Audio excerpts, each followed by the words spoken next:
All right, so for years now, we've been giving AI eyes, right? We've fed it a whole universe of images, teaching it how to see. But we've always known, deep down, that just seeing something, well, it's not the same thing as understanding it. There's this massive gap between an AI that can recognize the pixels making up a cat and one that actually gets the concept of what a cat even is. You know, closing that gap, that's been one of the biggest goals in all of AI.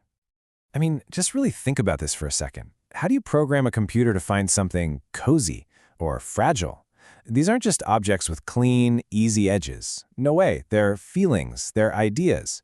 They are totally abstract, subjective, and just deeply human. For decades, asking a machine to do something like this was basically like asking it to understand a poem.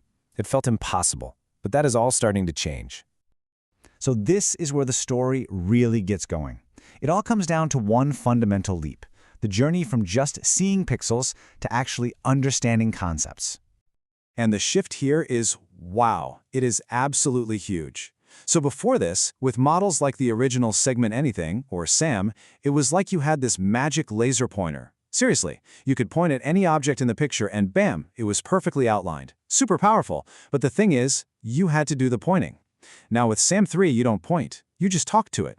You give it a concept, like striped cat, and it goes and finds every single instance of that idea in the whole image all by itself. Yeah, this is really the perfect way to think about it. The old AI was a brilliant tool operator. It would follow your instructions with flawless precision, but it had absolutely no idea what it was outlining. It couldn't tell a cat from a car. It only knew the cluster of pixels you pointed to. SAM 3, on the other hand, represents the first real step toward an AI that actually gets it. So how do we even get here? How did AI make this massive jump from just pointing at pixels to actually grasping ideas? Well, that brings us to the concept revolution. This new capability has a name. It's called Promptable Concept Segmentation, or PCS. Now, I know that sounds a little technical, but the idea behind it is beautifully simple.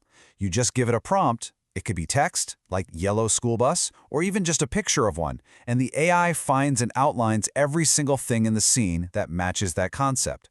This is a fundamental shift in how we're going to interact with visual AI. So let's go back to one of those impossible prompts. Imagine you show the AI this picture of a living room, and you give it just 2 words, cozy spots. All of a sudden, the machine has to interpret a feeling. It has to find the plush armchair, the warm glow from the fireplace, the cat curled up on the rug. That is the conceptual leap that we're talking about. And the results, they're not just some small incremental improvement. On a new test that was designed specifically for this task, SAM 3 more than doubles the performance of the previous best systems out there. This isn't just a step forward. It's a pole vault over everything that came before. So how is a jump like that even possible? Well, it really comes down to 2 major breakthroughs. The first one is all about how it was taught. You can think of it like the AI was sent to this massive, hyper-specialized university. The curriculum at this AI university is just staggering. To learn what concepts even are, SAM 3 was trained on this incredibly well-made dataset that had, get this, 4 million unique concepts. 4 million distinct ideas, from striped cat to red apple, all the way to those subjective things like cozy spots, and every single one was backed by countless visual examples. So how do you even build a dataset that massive? You do it with an incredibly clever human-AI feedback loop. First, an AI proposes concepts it thinks it sees in an image. Then SAM 3 tries to generate the outlines for them. But the real magic happens in the verification step. A team of other AIs acts as a first-pass filter, and they handle all the easy checks. This frees up the human experts to focus only on the most difficult, tricky errors. This whole collaborative system literally doubled their annotation speed and made an impossible scale possible. Okay, so a world-class education was the first piece of the puzzle. The second breakthrough is in the AI's internal architecture. It's a fundamentally smarter way to process a visual scene.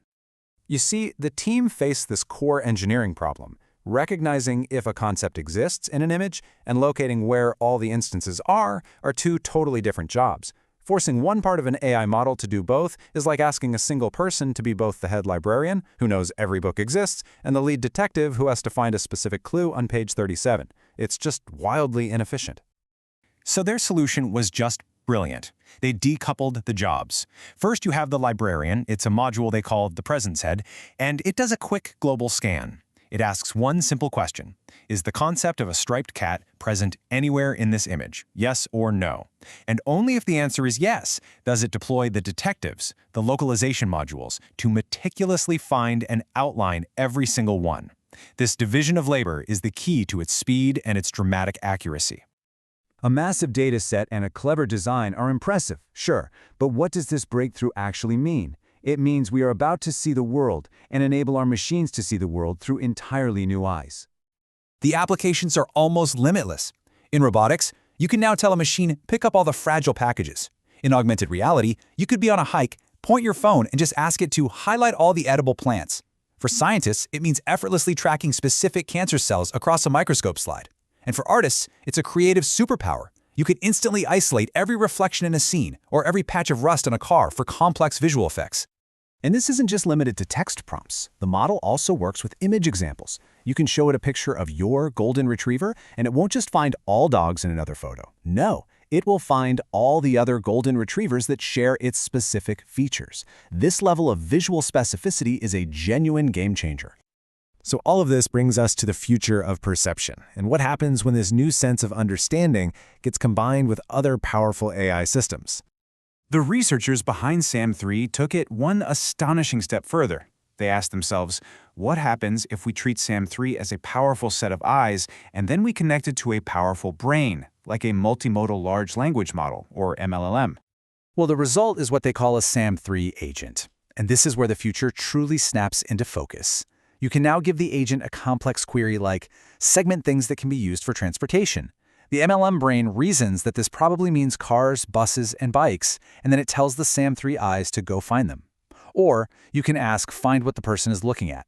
The brain analyzes the line of sight and tells the eyes to go segment the computer screen.